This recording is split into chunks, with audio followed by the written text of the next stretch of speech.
Una vez más, hermanos, bienvenidos al templo.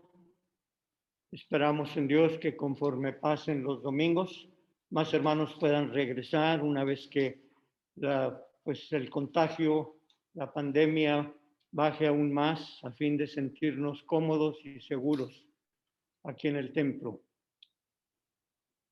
Usted y yo sabemos la importancia que tienen las celebraciones, particularmente las celebraciones nacionales.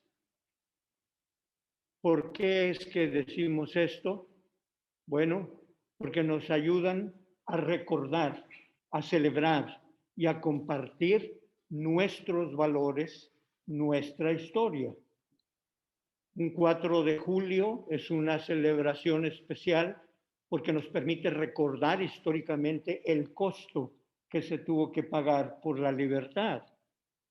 Un 15 y 16 de septiembre lo recordamos y lo celebramos en México porque nos permite recordar también todo lo que se tuvo que hacer a fin de que se pudiera encontrar las personas de aquel tiempo con la libertad. Y lo celebramos porque ese legado que nos llega a nosotros nos ha permitido estar en mejores condiciones, disfrutar mejor de la vida que Dios nos da. Bueno, así como lo celebramos culturalmente, en la Biblia, tanto en el Antiguo como en el Nuevo Testamento, tenemos celebraciones que recordar, que compartir. Usted y yo sabemos que en el Antiguo Testamento los judíos celebraban por medio de la Pascua, celebraban y recordaban el acontecimiento de su liberación de Egipto. Y ellos lo hacían una semana, durante una semana iban a Jerusalén o en sus casas y compartían esta historia y la celebraban porque Dios les había permitido una tierra que Él mismo les había prometido. Usted y yo sabemos que el pueblo judío, después de que hubo sido liberado por mano de Moisés y con la gracia de Dios con él, caminaron 50 días en el desierto. Y más bien 10 días. Al llegar al monte Sinaí, Moisés subió a cierta parte ahí en la montaña y 40 días después regresó con las tablas de la ley, con los 10 mandamientos. Fueron 50 días de que salieron de Egipto, atravesaron el Nilo y que pudieron estar al pie de la montaña del Sinaí para recibir la ley que Dios prescribía para ellos. ¿Qué decir del Nuevo Testamento? Usted y yo sabemos que después de que Cristo resucitó, anduvo 40 días en la tierra, compartió con sus discípulos la enseñanza, siguió bendiciéndolos, pero después de esos 40 días, el Nuevo Testamento nos dice que Jesús fue a la presencia de Dios, ascendió a la presencia de Dios. Y fue 10 días después de esto, o sea, también 50, comparado con el Antiguo Testamento, cuando descendió el Espíritu Santo en la vida de la iglesia. Nuestro Dios es un Dios que tiene planes, que tiene propósitos, que a través de la historia nos muestra que hay algo que Él quiere hacer con su pueblo. Nosotros tenemos el privilegio de conocer estas historias en la Biblia, de conocer las historias culturales como parte de un país o en cualquier otro lugar. Bueno, es importante recordar, celebrar y compartir. ¿Por qué hacemos esto? Para que no se nos olvide nuestra procedencia, nuestros valores, nuestra identidad. Dios se agrada porque a través de ellos Él manifiesta su gracia, su misericordia en cada uno de nosotros. 50 días después de salir de Egipto, recibieron la ley. 50 días después de la resurrección de Jesús, recibieron la bendición del Espíritu Santo. Y así lo menciona la Escritura en el libro de los Hechos. Dice, ustedes van a recibir poder al descender el Espíritu Santo en cada uno de ustedes. Con estas palabras, Jesús aseguraba a sus discípulos que no iban a quedar solos. ¿Te acuerdas cómo hablaba Jesús durante su ministerio aquí en la tierra? Él les decía a sus discípulos, yo me voy, pero voy a enviar a un consolador. Él les va a enseñar todas las cosas. Bueno, esa promesa de Jesús se cumplió literalmente cuando descendió el Espíritu Santo. Y Jesús los tenía allí. Y los discípulos estaban desconcertados en el 40º día después de su resurrección, porque decían, ¿no nos prometiste un reino? Y ahora nos dices que te vas. Y Jesús les contestaba, no les toca a ustedes saber lo que solo Dios Padre tiene en su sola potestad. Pero mientras sucede esto, ustedes van a recibir poder al descender el Espíritu en cada uno. 10 días después, lo repetimos, en el 50º día, es que viene lo que Hechos en el capítulo 2 nos enseña. Viene el Espíritu Santo, se manifiesta en una manera especial en los discípulos, diría yo, en los 120 discípulos que para entonces estaban congregados esperando esta promesa. Y hay dos palabras que son claves y que queremos recordar porque sabemos que todos hemos sido instruidos a este respecto. Pero hay dos palabras que a mí me permiten sintetizar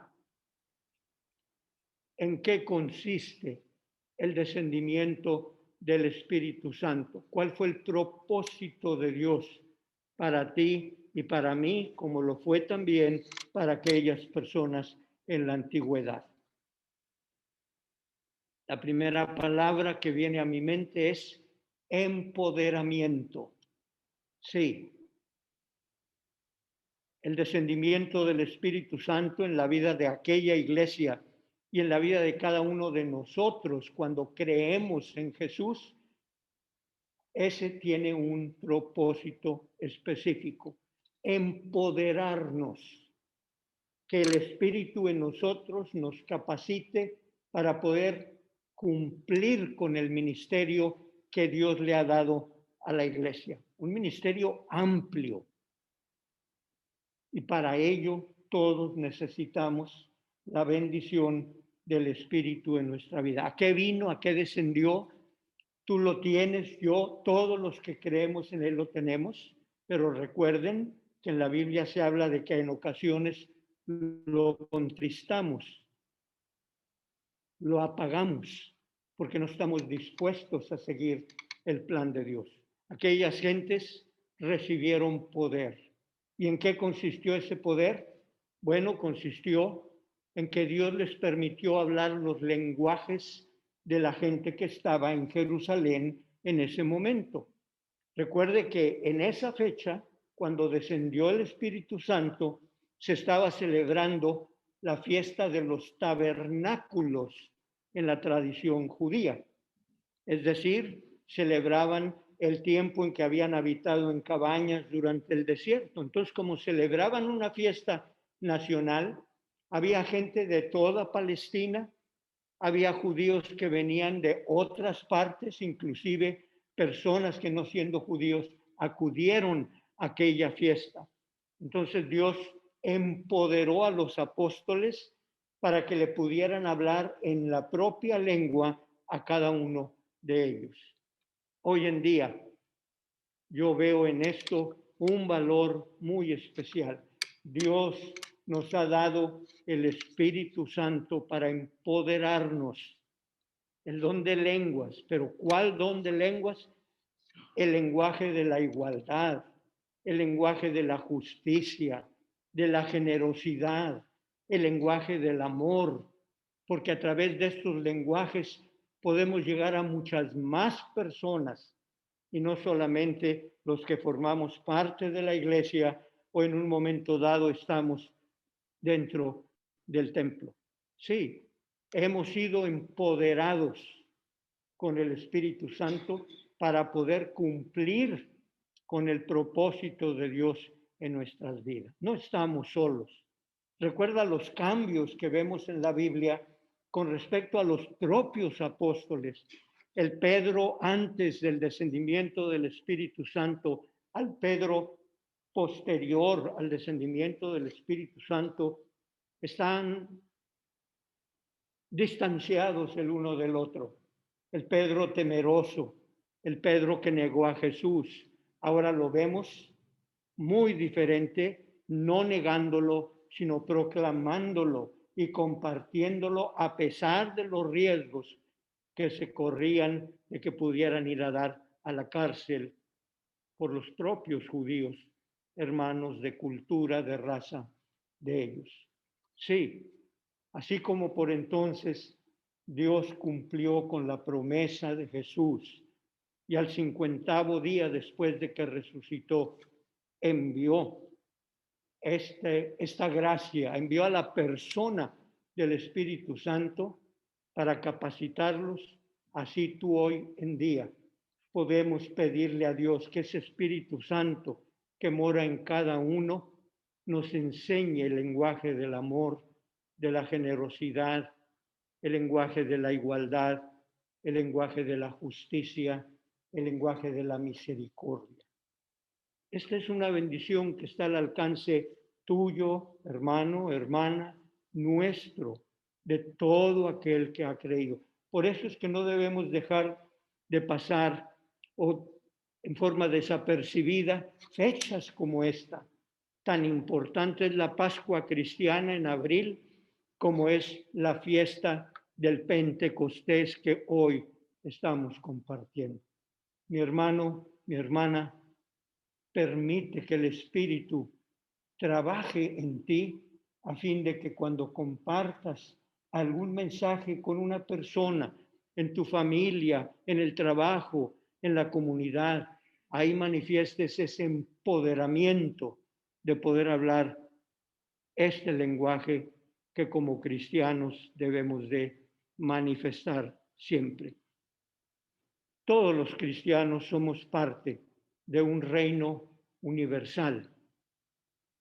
Por lo tanto, el empoderamiento es para que tú y yo lleguemos a todas las personas por igual con las que convivimos y no quedarnos solamente a usar este lenguaje con nuestros seres queridos o con nuestros conocidos o con los que estamos en un templo en un momento dado. ¿Qué significó el descendimiento del Espíritu Santo? ¿Qué lenguas, con qué lenguas les habilitó para que cumplieran en aquel tiempo con el idioma de las gentes congregadas en Jerusalén? En nuestro tiempo, pienso yo, que es el lenguaje que el Espíritu habla, manifestando sus frutos en nuestra vida de relación fraternal con cada persona. Gracias, Señor, por este día del Pentecostés, porque nos permite recordar, celebrar y compartir el empoderamiento que tú y yo tenemos y que otros no disfrutan de él.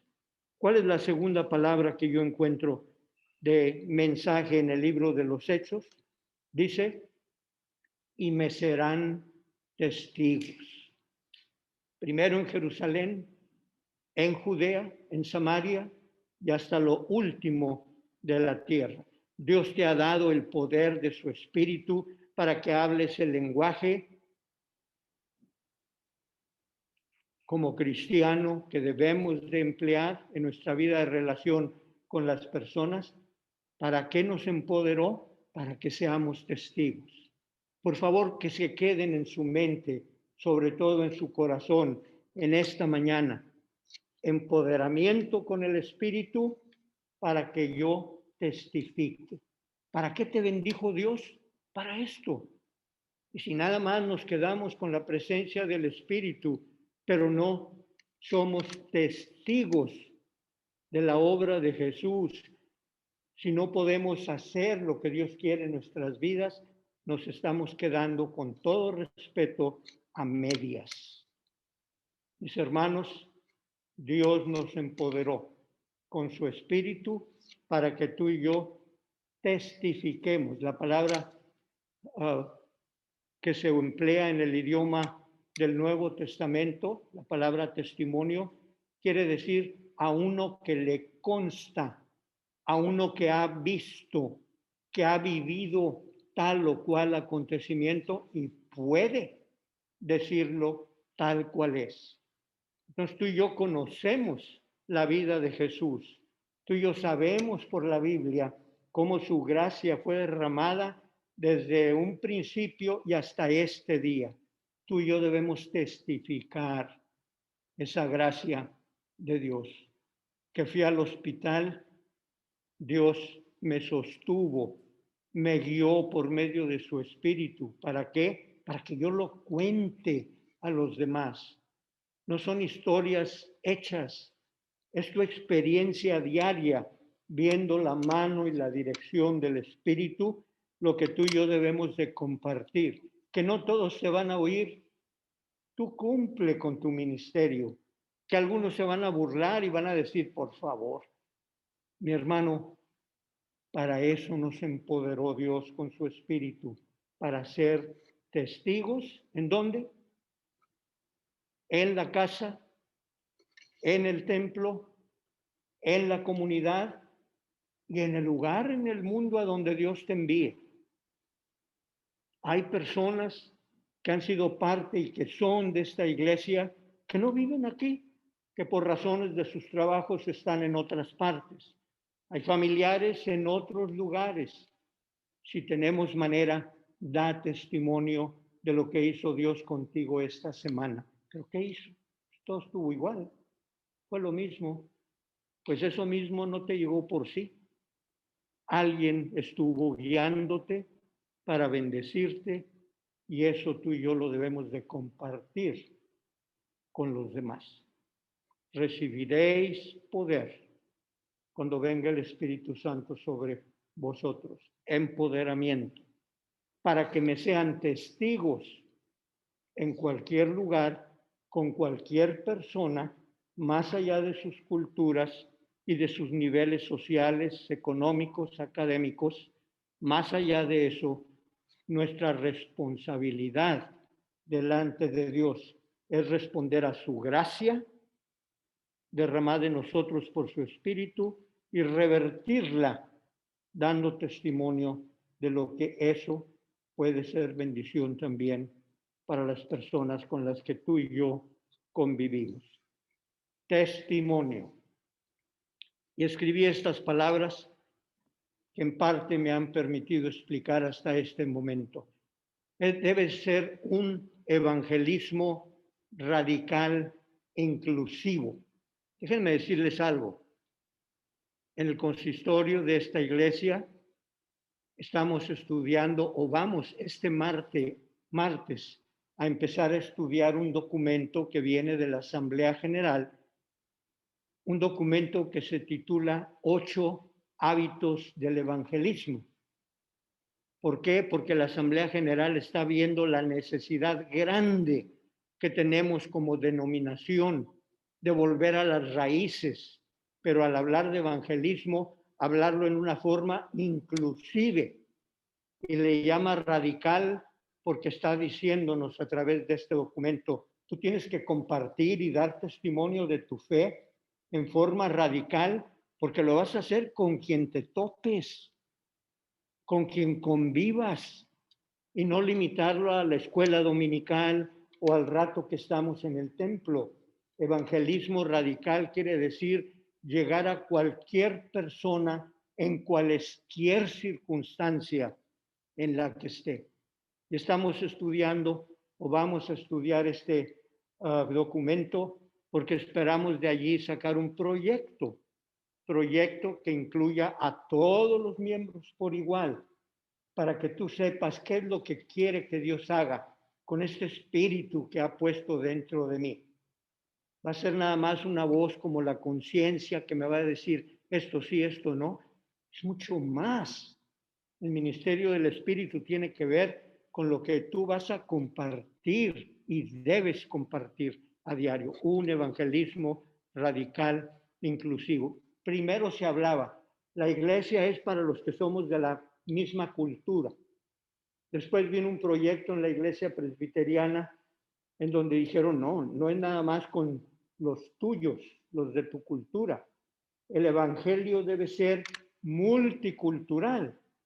Y eso quiere decir que lo debemos compartir por igual con gentes de otras culturas, de otras naciones. Y al decir multicultural, dice el libro que estamos o el documento que estamos estudiando, dice, hemos entendido que yo me reúno con una persona de otra cultura, pero yo celebro mis raíces frente a esa persona y la persona cuando se une a mí toma en cuenta sus raíces, sus valores y nada más hacemos testimonio el uno con el otro. Pero hoy en día el proyecto a nivel nacional ya no es ni evangelismo para nosotros, ya no es evangelismo para diferentes culturas y cada quien haciendo culturalmente lo que corresponde. Hoy en día el llamado a la iglesia es un evangelismo radical intracultural. Voy a explicar brevemente esto. Quiere decir que tú, yo, nosotros, otras personas que se pudieran juntar aquí, que no solamente digamos es multicultural porque lo hacemos en inglés o en español, o porque yo puedo poner el don, el talento que tengo y tú pones el tuyo aparte de acuerdo a tu cultura. Intracultural quiere decir construir un nuevo cuerpo, como lo expresa el apóstol San Pablo. Ya no judío, ya no gentil, ya no hombre, ya no mujer, ya no esclavo, ya no libre. Intracultural quiere decir que lo que tú aportas se mezcla con lo que yo aporto y vamos creando de la iglesia una nueva persona. Los que están lejos, decía Pablo a los efesios, como los que están cerca. Ya no vamos a mezclarnos, pero permanecer independientes, pero para formar un nuevo cuerpo. Ese es el ideal en la escritura. Y este documento, repito, nos invita a hacer esto. ¿Sí? Dar testimonio es evangelizar. Yo crecí, soy parte de una generación en donde evangelismo quería decir, y bien dicho, pero limitado, quería decir que tú y yo le dijéramos a una persona, es que eres pecador y tienes que aceptar a Jesús, porque si no lo aceptas te vas al infierno, pero si lo aceptas te vas al cielo. Y evangelizar era eso, y es parte de ello. Pero cuando nos quedamos con un concepto de evangelismo limitado, dejamos el momento en que tú y yo creímos, al momento en que me muera, ahí queda vacío. Y evangelismo tiene que ver con creer, con recibir el perdón, con recibir empoderamiento para dar testimonio. Evangelizar quiere decir compartir ¿qué? Las buenas nuevas. En el Antiguo Testamento, el pueblo judío ganaba una batalla frente a una invasión. Si ganaban la batalla, regresaba un heraldo, un soldado cabalgando y regresaba a la ciudad con una bandera. ¿Y qué gritaba? Evangelión, evangelio, ¿qué quería decir? Buenas noticias. ¿Y por qué lo hacía? Porque los del pueblo, de acuerdo a las costumbres de aquella época, sentían el derecho de salir de su ciudad e ir al campo de la batalla y despojar literalmente de todos sus bienes al ejército que había sido derrotado. El corazón de la palabra evangelio llega a ti como algo de bendición, buenas noticias. Y tú y yo debemos de, aparte de hablar y llamar al arrepentimiento a las gentes, porque si no me voy al infierno o si no, no me voy al cielo, tiene que ver contigo aquí, ahora. El Espíritu Santo te fue dado para empoderarte, para ser testigo, para dar testimonio en esta y otras maneras. Con la familia, con la iglesia, con la comunidad en el mundo. Yo me quedo corto, muy corto. Y aquí la exhortación que yo recibo y comparto con ustedes es que debemos abrir la visión. Como Pablo lo dijo, expandernos y no contentarnos con lo que ya hacemos y las formas y las maneras como lo hacemos. Hermanos, este día es especial. Vamos a compartir el sacramento de la Santa Cena, que es una manera de dar testimonio, que los demás nos vean. Solo Dios sabe lo que está en la mente y en el corazón de cada uno. Solo Dios sabe tu necesidad. Y si damos testimonio al compartir el sacramento, estamos evangelizando de alguna manera. Estamos diciendo, tengo buenas noticias para ti. Qué bonito se siente cuando estás esperando, hablo por mí, que el médico te diga, tengo buenas noticias. Lo quieres celebrar, no hayas ni qué hacer en respuesta, en gratitud a Dios por lo que te ha dado. Mis hermanos, el Espíritu Santo nos fue dado para empoderarnos y dar testimonio en diferentes maneras. Y evangelizar es mucho más de lo que en un momento dado hablo por mí, me enseñaron. Eso significa, pero muchas otras cosas. Para eso se queda con nosotros. El Espíritu no llega y me salva o me orienta y se va. El Espíritu queda allí para que tú hagas algo. Dar testimonio con las personas. Cuéntales lo que te pasó. Háblales de la manera como tuviste que confrontar. Evangeliza. El poder lo tienes. El Espíritu Santo ahí está. No hagamos del Espíritu Santo una pólvora mojada, porque no tiene ningún efecto. Pero al contrario, busquemos en la medida de cada uno ponerlo en práctica. Sí, este es un día especial, como lo fue en aquel tiempo. ¿Cuál fue el resultado de que los discípulos, los apóstoles, los 120, cuál fue el resultado de haber sido empoderados y de haber tomado esta comisión de evangelizar, de dar testimonio a los demás? El resultado tú y yo lo vemos en los hechos. Literalmente salió el evangelio de Jerusalén a Judea. Judea quiere decir los que eran de la misma cultura. Jerusalén era una ciudad, era la capital.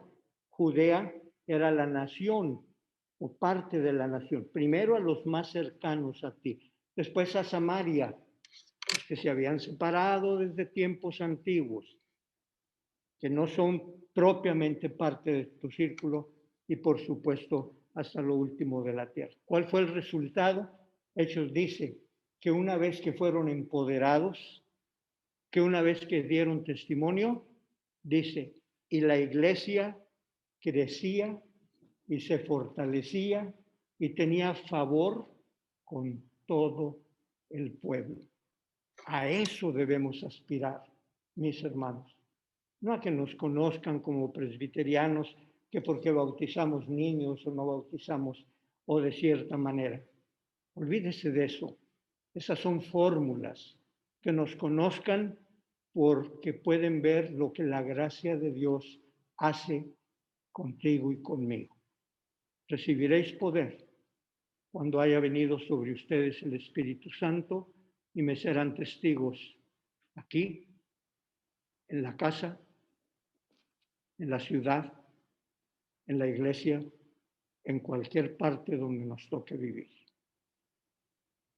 Que la gracia de Dios siga con cada uno. Amén.